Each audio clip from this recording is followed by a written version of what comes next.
بسم الله الرحمن الرحيم نحمده ونصلي ونسلم على رسوله الكريم أما بعد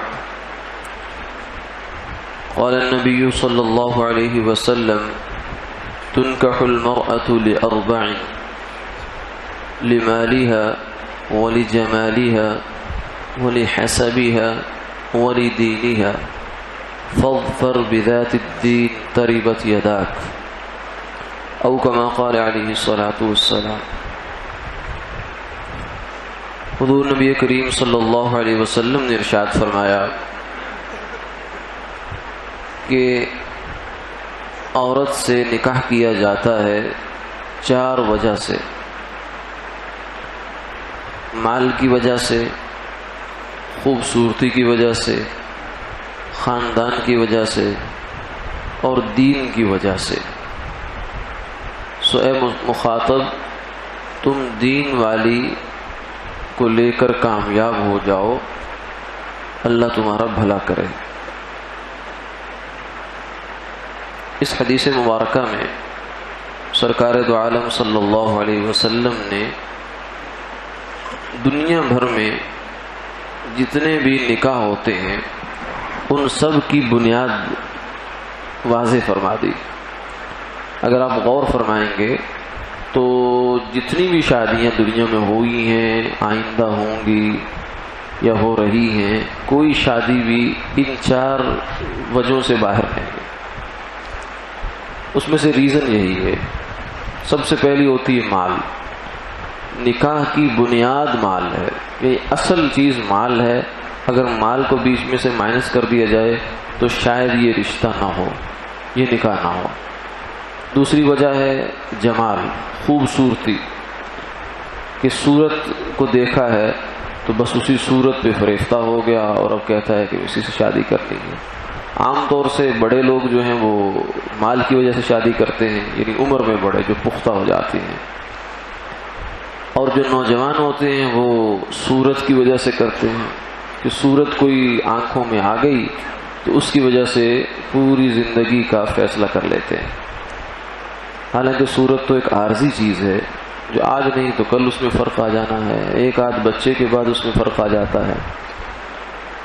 اور تیسری چیز ہے خاندان اور حسب و نسب، اس کی بنیاد پر بھی شادی کی جاتی ہے۔ یہ عموماً جو جہاں خاندانی نظام مضبوط ہوتا ہے جن معاشروں میں، وہاں اس بنیاد کو زیادہ ملحوظ رکھا جاتا ہے۔ نہ مال کو دیکھا جاتا ہے، نہ جمال کو دیکھا جاتا ہے، لیکن خاندان کو بہرحال دیکھا جاتا ہے۔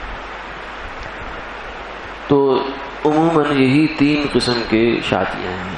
بعض حضرات نے یہ بھی فرمایا کہ اس میں سے جو عیسائیوں کا مزاج ہے وہ ہے صورت پرستی کا، یعنی جو خوبصورت ہے اس سے شادی کرنی ہے، اور جو یہودی مزاج ہے وہ ہے مال پرستی کا، زر پرستی کا، کہ جس کے پاس پیسہ ہے وہاں شادی کرو تاکہ اس کا پیسہ تمہارے پاس آ جائے۔ بہرحال چوتھی چیز فرمایا کہ وہ ہے لدینہا، کردار کی بنیاد پر شادی کرنا کسی شخص، کسی عورت کے۔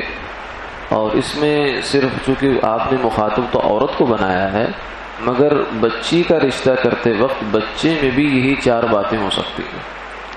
بچی کا رشتہ کرتے وقت بچے میں بھی یہی چار چیزیں ہو سکتی ہیں۔ اس کا مال بنیاد ہو سکتا ہے، اس کا خوبصورتی بنیاد ہو سکتی ہے، اس کا خاندان بنیاد ہو سکتا ہے، اور اس کا دین اور سیرت اس کی بنیاد بھی ہو سکتی ہے۔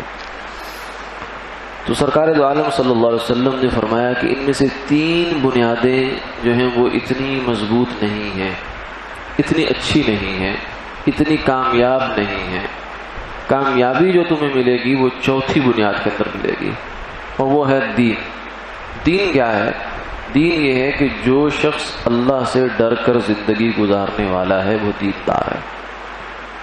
جو اللہ سے ڈر کر زندگی نہیں گزارتا وہ دیندار نہیں ہے۔ تو یہ دیکھا جائے کہ جس بچی سے یا بچی کا رشتہ ہے تو جس بچے سے ہم رشتہ کرنے جا رہے ہیں، کیا اس کے اندر یہ خدا خوفی ہے یا نہیں ہے؟ اور اس کا اندازہ ظاہری قرائن حالات سے بھی ہو جاتا ہے۔ اللہ تعالیٰ سے مانگا جائے تو اللہ تعالیٰ یہ فرما دیتے ہیں، اس کی توفیق بھی عطا فرما دیتے ہیں اور آسان بھی فرما دیتے ہیں۔ سوال صرف یہ ہے کہ ہم نے مقصود کس چیز کو بنایا ہے۔ ہم نے مال کو مقصود بنایا ہے یا خوبصورتی کو یا حسب و نسب کو یا دین کو؟ ایسا بھی ہو سکتا ہے اللہ تعالیٰ کسی رشتے میں چاروں چیزیں جمع فرما دیں، لیکن اگر نہیں ہے تو ہماری ترجیح کی بنیاد کیا ہے؟ یعنی کون سی چیز ہے جس کو ہم مائنس کریں تو ہم اس رشتے سے پیچھے ہٹ جائیں گے؟ سوال یہ کہ تمہاری ترجیح کیا ہے؟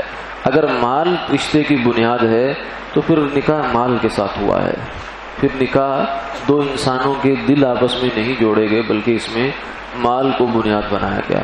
اگر خوبصورتی ہے تو پھر نکاح خوبصورت کے ساتھ ہوا ہے، انسان کے ساتھ نہیں ہوا۔ اگر خاندان ہے تو پھر نکاح خاندان کے ساتھ ہوا ہے۔ نباہ جو ہے وہ ان تینوں چیزوں سے نہیں ہوتا۔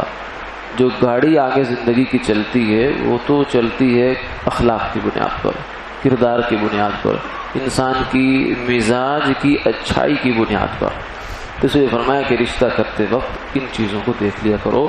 یہ آپ صلی اللہ علیہ وسلم نے امت کی انتہائی خیر خواہی میں یہ تجزیہ فرمایا، اور پھر ہمیں ایک راہ دے دی کہ اگر تم کامیاب رشتہ چاہتے ہو، کامیاب زندگی چاہتے ہو، تو پھر یہ چوتھی بنیاد کو اپنے لیے پسند کر لو، ورنہ پچھلی جو تین بنیادیں ہیں اس میں کامیابی یقینی نہیں ہے بلکہ بسا اوقات خرابی جو ہے وہ یقینی ہو جاتی ہے۔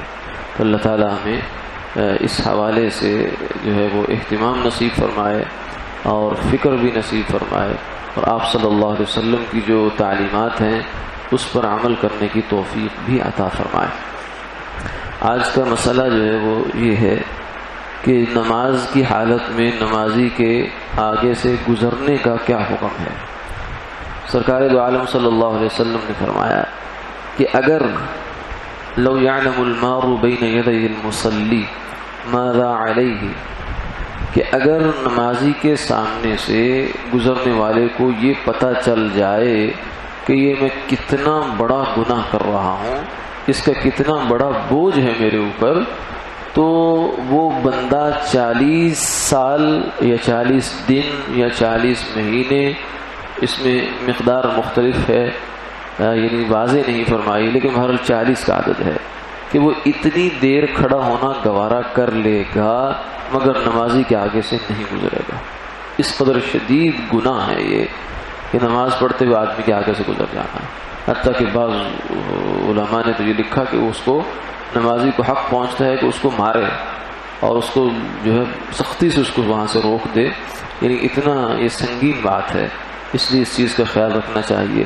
ہاں اگر نمازی کے سامنے کوئی رکاوٹ موجود ہے، جسے سترا کہتے ہیں، سترا کوئی سی بھی چیز ہو سکتی ہے جو کم سے کم ایک انگلی کی برابر موٹی ہو، اور ایک ہاتھ شریعت میں 1.5 فٹ تقریباً ہوتا ہے۔ یہ ہاتھ جو ہمارا چھوٹا ہاتھ ہے اس سے لے کر کوہنی تک جو حصہ ہے اس کو ایک ہاتھ کہتے ہیں شریعت میں، یہ تقریباً 1.5 فٹ۔ اتنی اونچائی والی چیز ہو اور اتنی موٹائی والی چیز ہو تو وہ اگر نمازی کے سامنے رکھی ہے تو اس کے پار سے آپ گزر سکتے ہیں۔ یا پھر دوسری صورت یہ ہے کہ مسجد ہے، بڑی مسجد ہے جیسے ہماری مسجد ہے، تو اس کے اندر سے 2 صفوں کا فاصلہ چھوڑ کر آپ گزر سکتے ہیں، یعنی ایک وہ صف جس میں نمازی خود کھڑا ہے، ایک تو صف وہ ہو گئی، اور ایک اس سے آگے کی صف، تو کل تقریباً یہ 8 فٹ کا فاصلہ بن جاتا ہے۔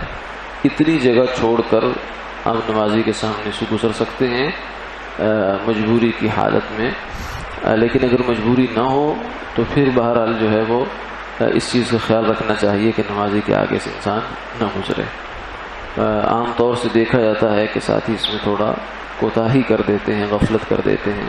ایک مسئلہ اور یہ ہے کہ جب آپ نمازی کے سامنے بیٹھے ہوئے ہیں، یعنی یہ گزرنا منع ہے، دائیں سے بائیں بائیں سے دائیں جانا یہ منع ہے۔ اگر آدمی نمازی کے بالکل آگے بیٹھا ہوا ہے تو اس کے لیے گنجائش ہے کہ وہ یا دائیں نکل جائے یا بائیں نکل جائے، کیونکہ یہ یہاں گزرا نہیں ہے، یہ صرف وہاں سے اٹھا ہے اپنی جگہ سے اور ایک طرف کو نکل گیا۔ یہ نمازی کے سامنے کے حصے کو اس نے کاٹا نہیں ہے چل کر، تو اس کے لیے اس بات کی گنجائش ہے کہ یہ وہاں سے گزر سکتا ہے۔ دوسرا مسئلہ یہ ہے کہ نماز میں موبائل فون اگر انسان کا بجنا شروع ہو جائے، پہلی بات تو یہ ہے کہ موبائل میں گھنٹی سادہ لگانی چاہیے۔ میوزیکل ٹون جو گانوں کی طرز میں اور اس طرح کی ہوتی ہیں یہ نہیں لگانی چاہیے. ان سے انسان کو ایک جو ہے گناہ کی طرف میلان ہوتا ہے، گناہ کی یادگار ہو جاتی ہے. بعض دفعہ سادہ گھنٹی ہو اور پھر موبائل فون نماز میں آتے ہوئے انسان بند کر لے، کوشش کرے اس بات کی، تاکہ یہ کچھ تھوڑا سا وقت جو ہے وہ اللہ تعالیٰ کے ساتھ ہم 24 گھنٹوں میں گزارتے ہیں تو وہ تو کم سے کم خالص اللہ کے لیے ہو. ایسا نہ ہو کہ وہ وقت بھی مخلوق کی ہی نظر ہو رہا ہے موبائل کے ذریعے سے. لیکن اگر نماز میں بند کرنا بھول گئے نماز سے پہلے اور نماز کے دوران بجنا شروع ہو گیا تو اب اس کو بجنے نہ دیں، بس جلدی سے اس کا گلا دبا دیا جائے. جیب میں ہاتھ ڈالیں، ایک ہاتھ سے اس کو کاٹ دیں، اگر اس کو بند کر سکتے ہیں تو بند کر دیں. اس کو دیکھنے کی یا اس کو پڑھنے کی کوئی ضرورت نہیں ہے، بس چپکے سے اس کو بند کر دیں تاکہ اپنی نماز بھی محفوظ رہے اور دوسرے نمازیوں کی نماز میں بھی خلل نہ آئے. بعض اوقات دیکھا گیا نمازی حضرات کو کہ وہ ایسا کرتے ہیں کہ موبائل بجے جا رہا ہے.